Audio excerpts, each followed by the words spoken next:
and easy. We're done with that though. The jump rope? Yeah. Whenever I skip rope, I can't use these wireless headphones. They fall right out of my ears.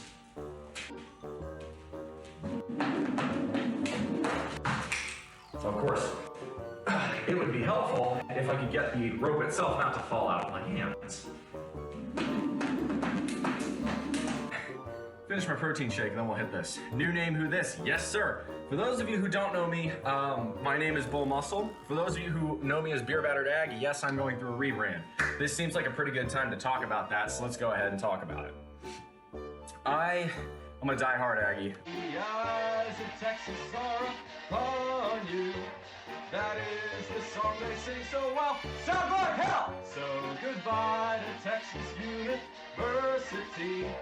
We're gonna beat you all to Chigga-roo-ga-rim, rock tough, real stuff, Texas A&M.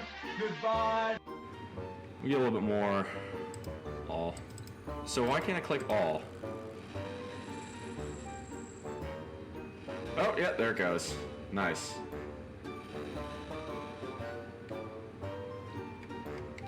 Alright, let's do one more bronze bar.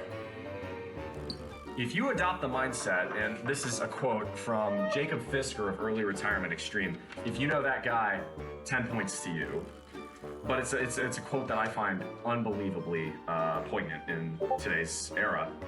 Spending money represents a failure to solve one's problems by smarter means. I'm gonna repeat that. Spending money represents a failure to solve one's problems by smarter means. That's painful. But yes, my friends, pure protein, as theirs makes no difference, from raw egg whites. It's disgusting, the taste is vile, and it smells, but 100. Yeah, my poor roommate has to deal with the farts that come from this, and as you might imagine, they're not pleasant. But let me go ahead and knock this bad boy down.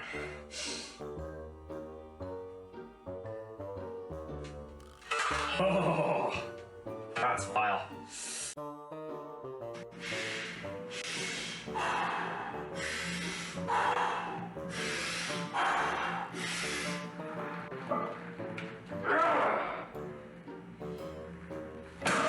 Yep, nice and easy.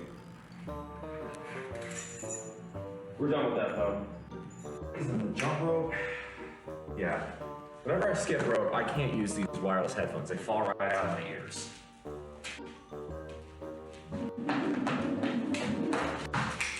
So of course, it would be helpful if I could get the rope itself not to fall out of my hands.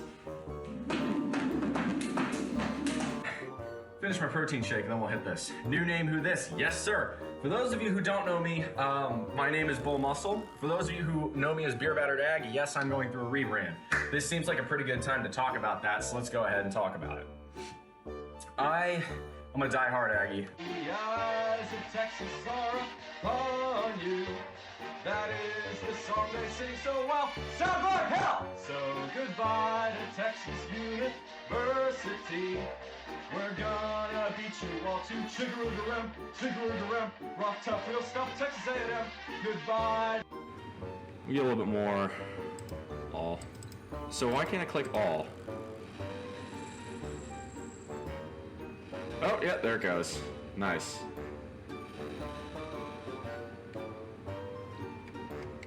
Alright, let's do one more bronze bar. If you adopt the mindset, and this is a quote from Jacob Fisker of Early Retirement Extreme, if you know that guy, 10 points to you.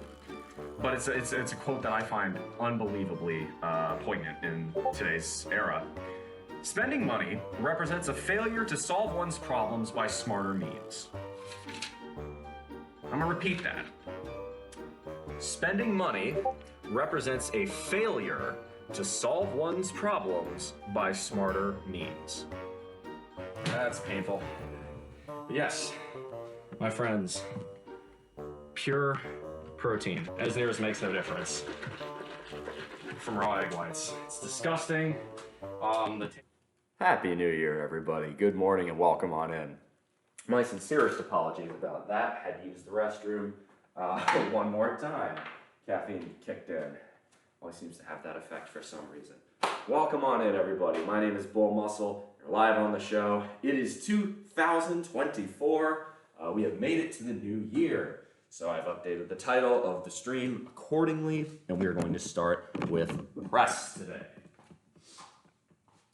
Now, I don't know about y'all, but 2023 was absolutely a banner year for me.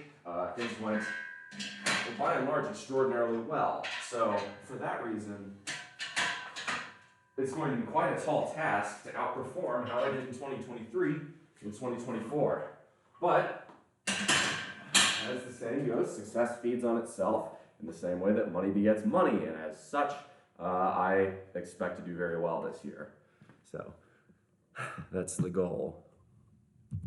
Make sure everything's working correctly. It is perfect. That's what we want. So we're going to go ahead and get started. Actually, part of me thinks maybe you just push-ups, but I'll just start with press. It's still fairly chilly in here, so keep the sweatshirt on for a little bit till we warm up.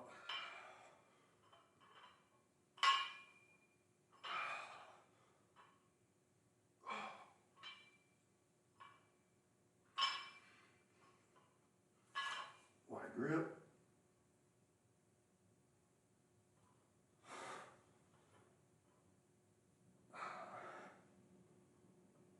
That's good.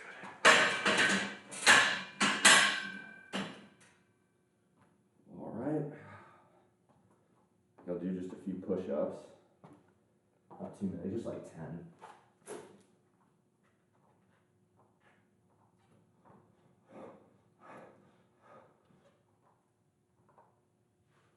There we go.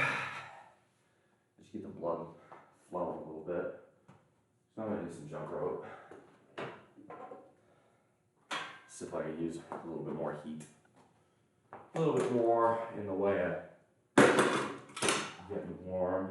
So we'll tilt it over here so y'all can actually see me do that.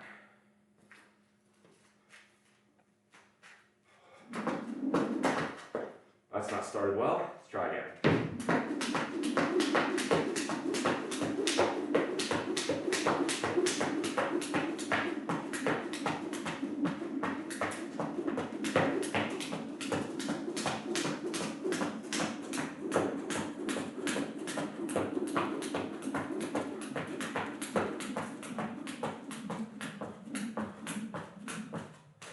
That'll do.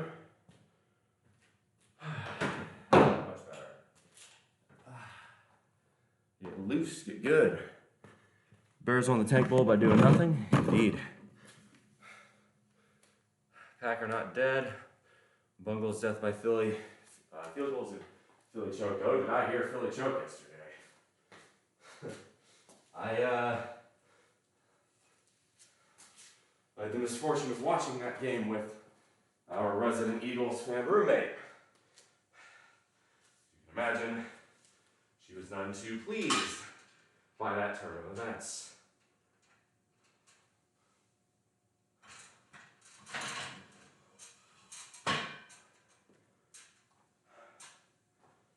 Alright, so last time we did 3x8 on press at 145 and then 150 twice. I think logically should follow then that we start at 150.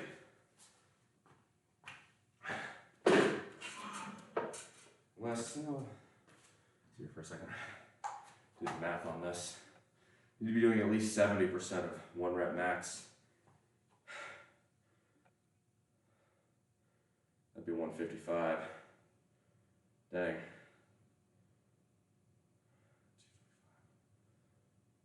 67.5 is 151. Okay. We'll start 150 because we got 4 sets today. But hopefully it goes up pretty smooth and we can go up to 155.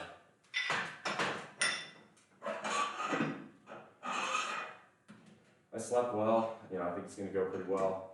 And this is going to be a dry year for me. That's the other thing. I'm giving up alcohol for 2024. It's been a long time coming. I think it's necessary. So I'm going to spend my 2024 sober. That'll be a bit of a challenge for me, but a good one. One I think, frankly, I need to embrace. We get our notebook open here. Perfect.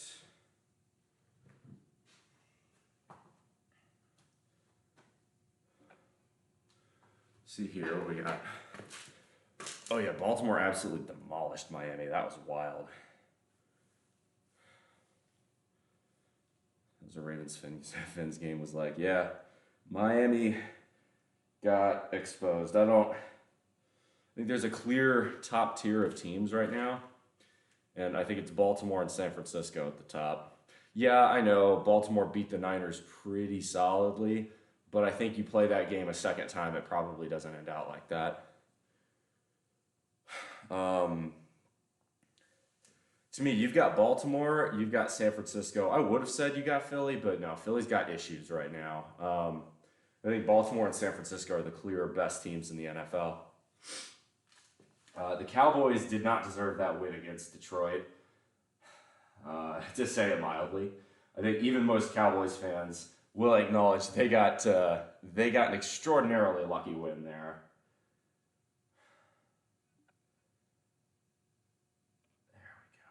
There we go. Okay.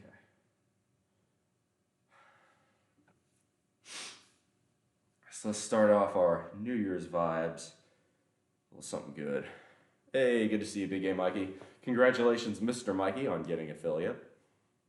I know for a fact that my community was instrumental in helping that. And so thank you to all of you that went and helped Big Game Mikey get affiliate by watching his stuff, giving him a follow. It means a lot to me because he's a great guy and he deserves it. Titans are dead and Andy Strong needs to clean house. We all knew that, though. I mean, was anybody really going to think that with Will Levis and Ryan Tannehill, Tennessee was going anywhere? I doubt that.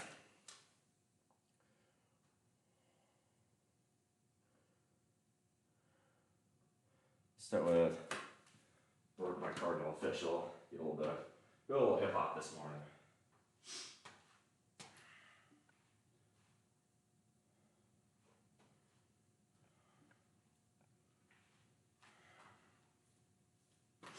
All right, we got 125, 145, and 50. And on the other side.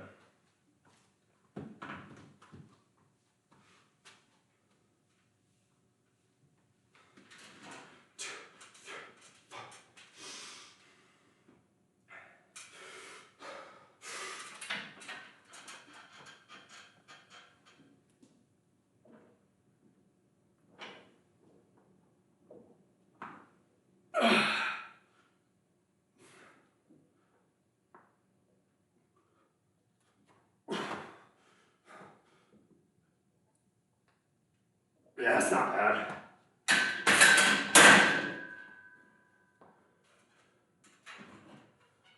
Yeah, let's go to 155. That felt pretty good.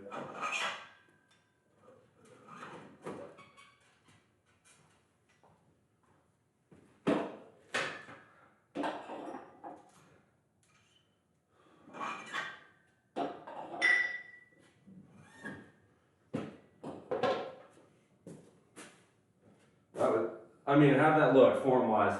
I felt like I was locking at the top. Didn't feel like I was leaning back too much. I felt like that one I'm real easy. Well, even on the 7th rep, I kind of dicked around having it up there for a second or two just for funsies.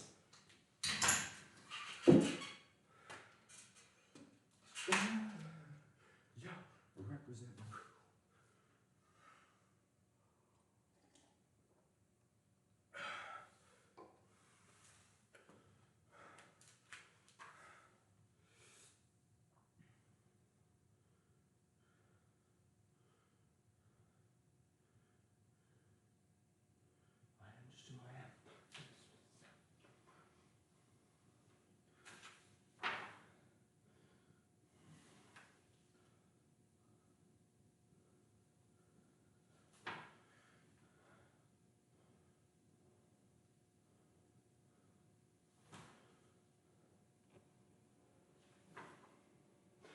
skull crushers.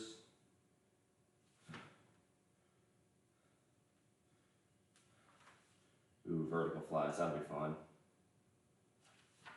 Oh yeah, it's gonna be good. It's gonna be good.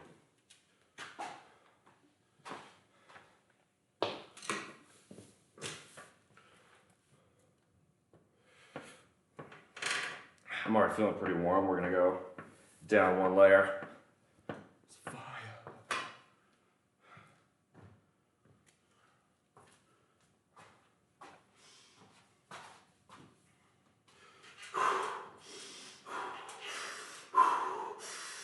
Strong like bull, baby.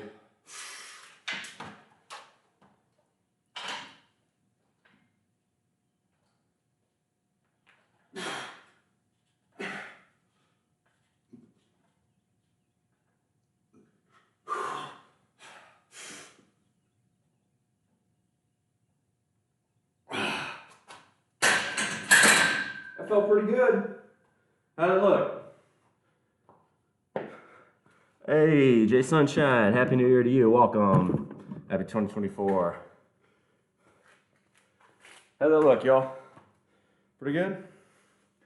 Nice.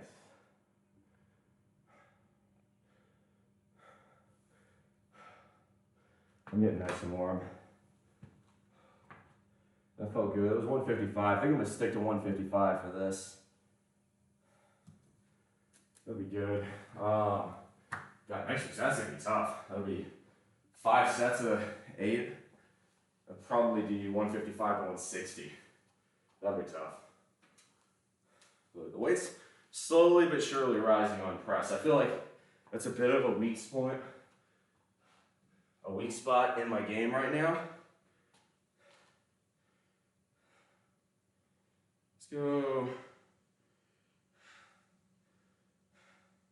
Yeah, I got a ways to go to be where I want to be on press. I want to reliably put up my own body weight for press. So that's, right now, as near as makes no difference, 225. I want to put 225 up and I'm maybe 200, maybe. That's probably being generous for myself. So I got a little work to do there. I feel like last year my weak spot was definitely my lats. This year I think it's shoulders, delts. I feel like my lats really came a long way last year. I look at pictures of where I was at in 2022 and where I was at in 2023, and I feel like my lats are better now than they were a year ago. I feel like that's where a lot of the added muscle mass went. I don't know, maybe I just got better at spreading, but I think the answer is that I got better. I got a little more muscle there. I feel like my bent over row is stronger. Cap delts are, yeah. I wouldn't call my delts quite at that level yet. I don't know, what do y'all think? I wouldn't quite call these capped, right? I think there's a little bit of room to go there. But you know, we're moving in the right direction. That's what matters, right?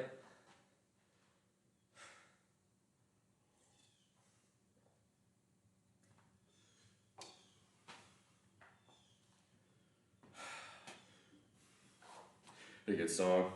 The Rising by Bruce Springsteen. He wrote that song really right after 9/11. You know, Springsteen being a native of New Jersey, a lot of memories in New York. It's a damn good song.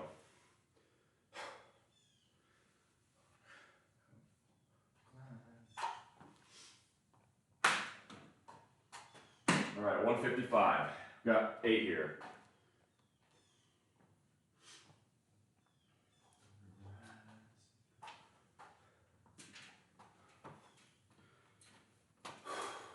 All right, strong like bull. You got 8 reps here. You got 8 reps.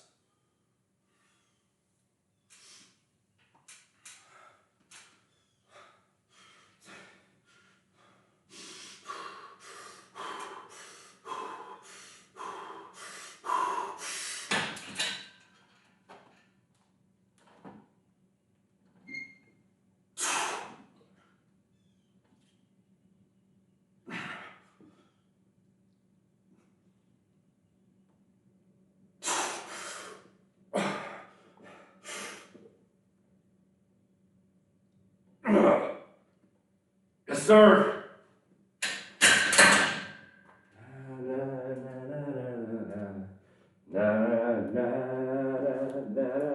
All right, you know what? I'm feeling bold.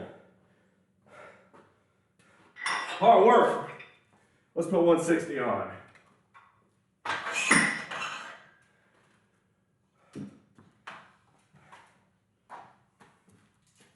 That felt good. That felt strict.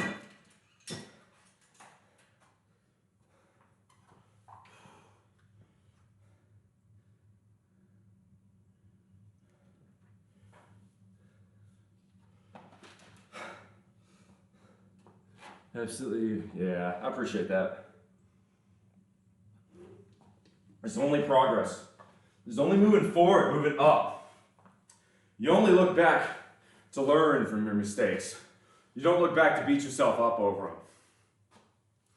It's all about having that positive mindset, y'all. It's a new fucking year. Last year's mistakes don't count, nor do last year's triumphs. All they are learning moments. Right? Everything, good, bad, and otherwise in 2023, officially as of today, matters as much as everything good, bad, and otherwise happened in 22, as everything good, bad, and otherwise happened in 2021. You gotta realize that because the only thing that matters is your future. Is what happens the rest of 2024 and 2025 and beyond. But how do you get that future you fucking want? That's where the present comes in. That's where the present comes in. That's what I'm always stating on this channel, right? And it's all about setting yourself up for that success. You gotta build that ethos, that mindset of success. But how are you gonna do that?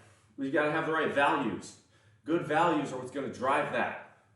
But how do you build those values? Your values aren't what you say they are. Your values come from your actions. Your actions, your habits. Your sustained actions over time. Your habits are what define who you are as a person, what you regularly do.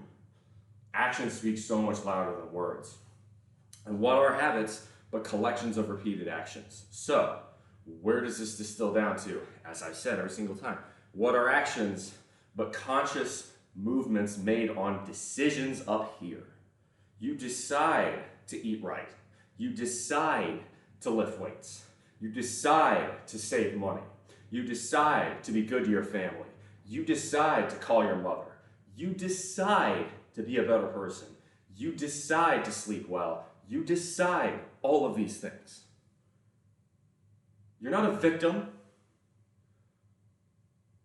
Society isn't going to stop you from making the best choices you can. Nobody is. Only person stopping you from making the best choices you can is you. That's what Stoicism preaches right there. Do not worry about that which you can't control. Make the best of the situation you have, and I tell you, brothers and sisters, you will thrive. I know this because look at me, right?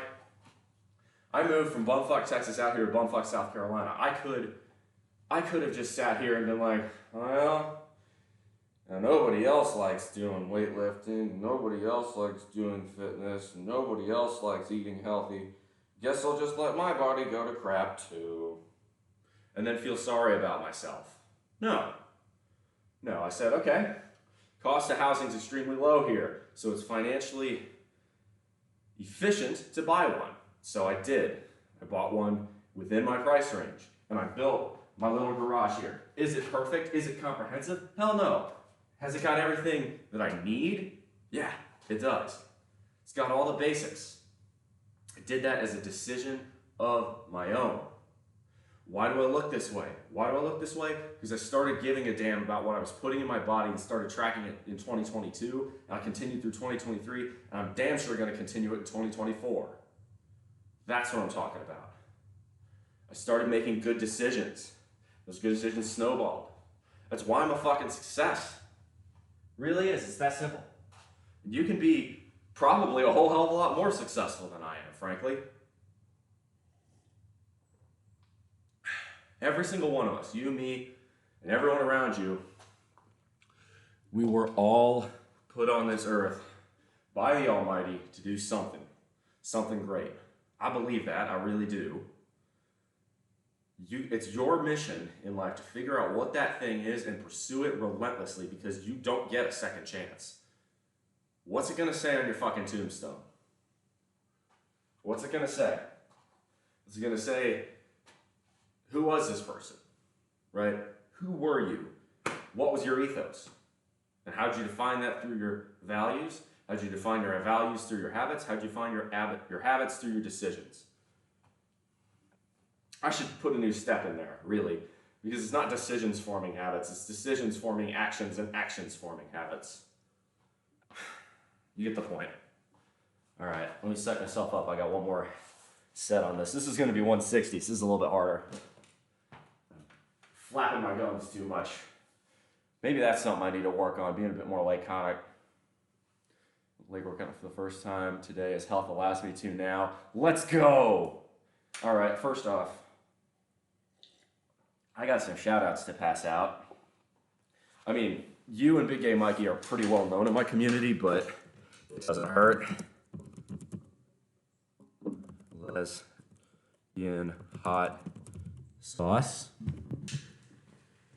Go give, for those of y'all who have not met our lovely correspondent across the pod for fitness and health in the United Kingdom, our wonderful friend Lesbian Hot Sauce is here. Please go give her a follow. She's got a lot of great advice and definitely a different take on things.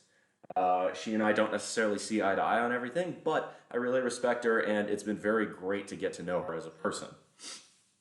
Starting off the new year in the right way, couldn't agree more. That's why I didn't stay up till midnight last night. I was out probably by about 11, so I could get up at 7:30, prep for my workout, and hit it hard. I'm a political streamer. We do Wednesday workouts. I mean, I know you do some fitness and health, and look, your bio has a picture of you, like your PFP is a picture of you flexing, right? Clearly you have an interest in health and fitness. Hell, it shows every time. Like, I can't look at you while you're streaming and be like, oh, this person clearly doesn't have any interest in working out, because I'd be lying. Like, it's very obvious you know what the fuck you're doing, at least somewhat, for God's sake. Give yourself some credit in the gym, and that's 100% something you should be proud of. Life's too short to be negative. Look, this is actually a really good example. Speaking of this song, this is The Rising. It's trying to find a positive moment in the death and destruction around September 11th, just as an example. Optimism feeds off optimism. If you become a positive dynamo for people, it's amazing what they'll go out and do for you. You have to find a way to give people hope, give people inspiration, give people something to aspire to. Every great leader has this. Nelson Mandela had it. Ronald Reagan had it.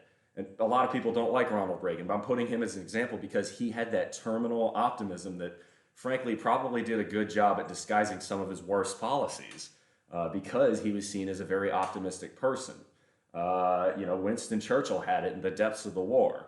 That, we shall fight them on the beaches. It's extremely inspirational. You gotta, it's about inspiring. Right back at you, buddy. I'm gonna try and hold myself a bit more accountable for my diet. Love to hear it. Let's go.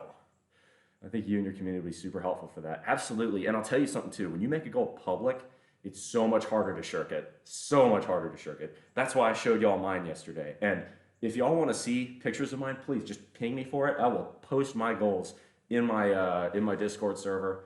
And I encourage y'all to do the same with your budgets, your goals, your diet plans.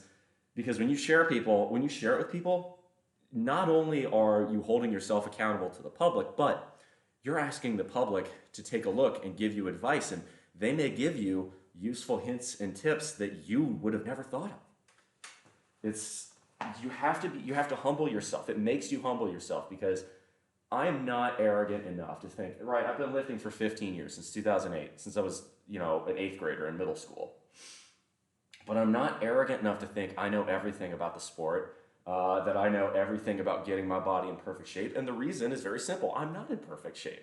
I still have room to climb. I still have that summit to go and climb, to get to. We all do. Every single one of us. And I know this because if there were a professional bodybuilder on my channel, at this point, I'd have probably figured it out. If there's one lurking, now's the time to speak up and troll the fuck out of me. That's how you tempt fate. All right, this is 160 pounds, which is something like 72 kilos.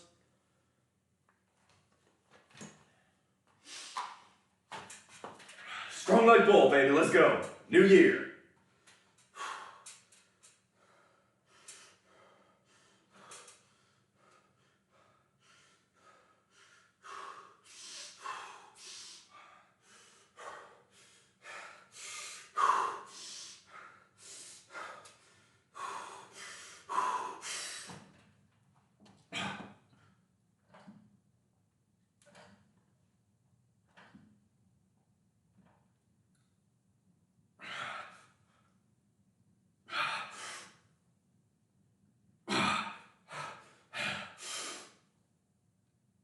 Get up there!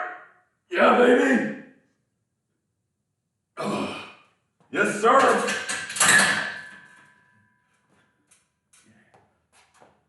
Let's go.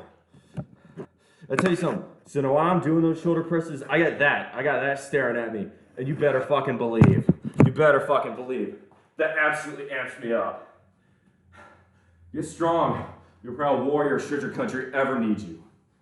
Ask not what your country can do for you, but ask what you can do for your country.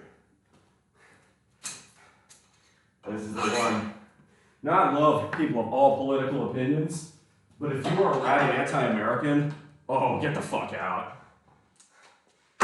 I'll tolerate your freedom to say it, because that's the most American thing in the world. But if you're one of these people who believes America can do no right, you and I ain't gonna see eye to eye on very much. Fucking love this country.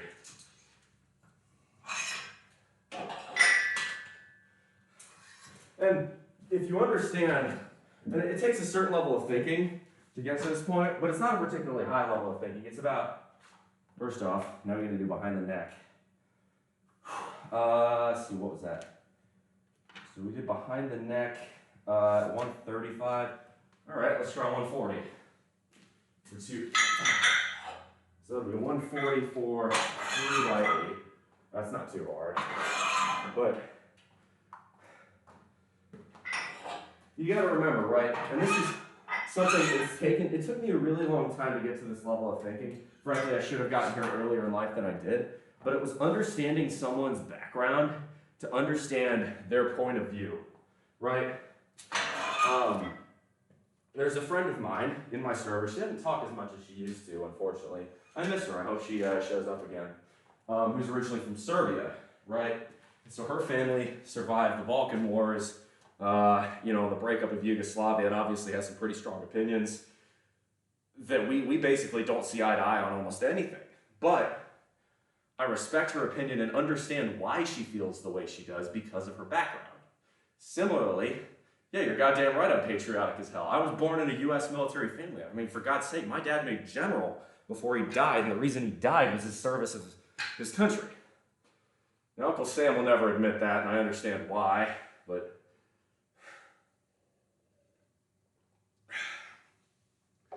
I don't know. Little Bruce Springsteen always get me. That you can't listen. If you can listen to The Rising by Bruce Springsteen and not feel a little bit of love for the United States, I don't know what to tell you. I feel good this morning. Let's go with a little Taking Care of Business by Bachman Turner. Gulf War Syndrome, no. It was clear cell sarcoma of the pleura, which is a 1 in a million kind of cancer that only got that you really only were susceptible to if you were a chain smoker or a Gulf War veteran. My father beat it twice, so he had a winning record against cancer, which I am unbelievably proud of, but I do miss him every single day. I like your government, I'm sure as I like the Americans I know. Hitchhiked from Alaska to New York City after graduated from university, saw a lot of your gorgeous country. Come back sometime and see the South, you missed the best part. the story of a woman who served who had this. Is this from the burn pits? We don't know. So my father served as a recon pilot, rivet joint Cobra ball. That's the RC-135, which is a lesser known aircraft, but incredible reconnaissance craft. Actually, it's amazing. It's almost as old as the B-52. Most people don't realize just how long rivet joint has been in service. They started cranking those out in the early 60s. It's based off the Boeing 707. But it's been so ship of Theseus by the Department of Defense that Boeing no longer claims any responsibility for the design, and I don't blame them. It's been so altered from an engineering perspective that it's a different airplane. But any of those rivet joint Cobra ball projects, right, they were the ones first in to lead the charge to, bitch slap Saddam out of Kuwait, which is important because Saddam was a right bastard. Now, we should not have invaded in 2003. The 2003 invasion was unjustified. The 1990 invasion was absolutely justified because Saddam invaded Kuwait. And hell, the rest of the world came with us, but we hit them so hard. I mean, we basically pressed the reset button on the Iraqi military. But no, my dad was, there, the highway to hell from Kuwait City to Baghdad in 1990, 1991. And he saw some shit. Some pretty disgusting shit. We're pretty sure that's what happened to him. But it never deterred my dad. My dad came this close to losing his leg. And he luckily the doctors at Walter Reed were able to save his leg. Were able to save a large chunk of it. He carried on in service to the United States military until 2014. And he made general. And it actually took the intervention of some truly wonderful people a little bit higher up to convince the DoD not to give my father a disability honorable discharge. And it's a damn good thing they didn't, because my father did a very good job for the military in squadron commander, group commander, wing commander, a lot of really fantastic positions. So I look at his career and I think of myself, so that's what I'm made of deep down. And my mother's an absolute fucking saint. And if you don't believe your mother's a saint, well, I mean, come on. But no, I absolutely love my mother. So if those are my parents and they raised me damn right, I got a lot to live up to, and I'm gonna. The realities of war are fucking awful, like the way the military is treated. Good, hardworking people whose lives are worthless in the eyes of bastard politicians, nepo babies. What's interesting too is I have a lot less respect for Bush II than Bush I. And here's why I know. Now, both the Bush family is extraordinarily rich. Actually, Prescott Bush had something called the Business Plan, which almost tried to overthrow the Roosevelt administration, but that's a totally different story. But Bush Sr. fought in combat in World War II, along with Kennedy and Nixon and basically every other Cold War era president. Bush Jr. managed to get a cushy, basically non-fighting role during Vietnam. And I think it shows in the way they were treated. Bush Sr. had a very, very strong respect for servicemen, because he was also running the CIA through the height of the Cold War. So he knew what they were sacrificing. And unfortunately, this is one where I've come to agree with my dad on. My dad thought we should bring back the draft in the United States, and I agree on that. I know that's a very controversial position, but I strongly support bringing back the draft in the United States. And I know this from personal experience. All too often, the United States military has become a family profession, and the percentage of people who have a direct contact, who was in or is in the service, continues to go down every year. So the majority of America, especially in the North and the West Coast, is isolated from the struggles of service members. That's the reality of the situation is military is becoming more of a family trait and more of a Southern trait. The states, year after year, that provide an outstanding number of fine servicemen to the armed forces, servicemen, servicewomen, are the Carolinas, Tennessee, Alabama, Georgia, and Texas. It's the Deep South for the most part. And Virginia too, obviously. Virginia had been doing that since the Revolution. The point here that I'm making is that I think if you had a draft, you'd see a lot more protests to unjust military actions. The fact that we don't have one means a lot of the public doesn't have any stake in the game. And it's very telling, because look at the protests against Vietnam versus the ones against Iraq. Both were unjustified bad ideas in terms of policy. The Johnson administration caught far more flack than the Bush administration ever did.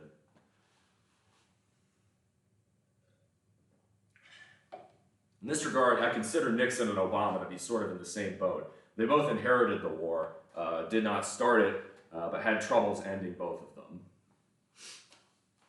General Patton said, "You fought the wrong enemy." I don't think that's true. We fought the right enemy. We just should have fought another one. Nah. On one hand, the evils of Soviet tyranny are indisputable, but on the other, it is said that the Second World War was won with British brains, American production, and Russian blood. And to a large extent, that's very true. I would say Polish and French blood as well. But that's a tough one.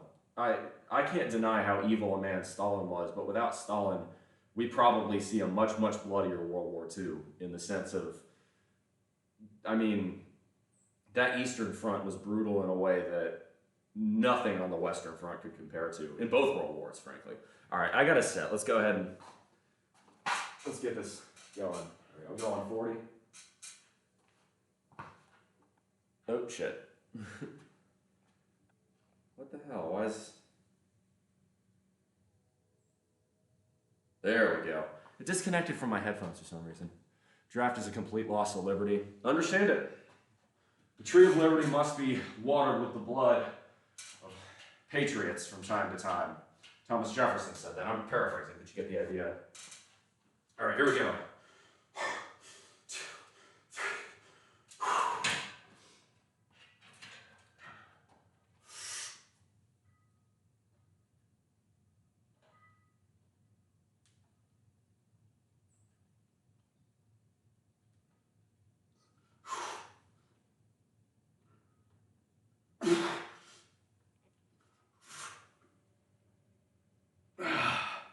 That wasn't too bad. We'll stick to 140. That felt pretty good.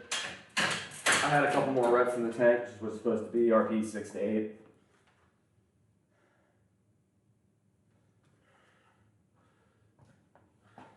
All wars are bankster wars. That's not true. The American Revolution wasn't. World War II wasn't. Even Korea wasn't.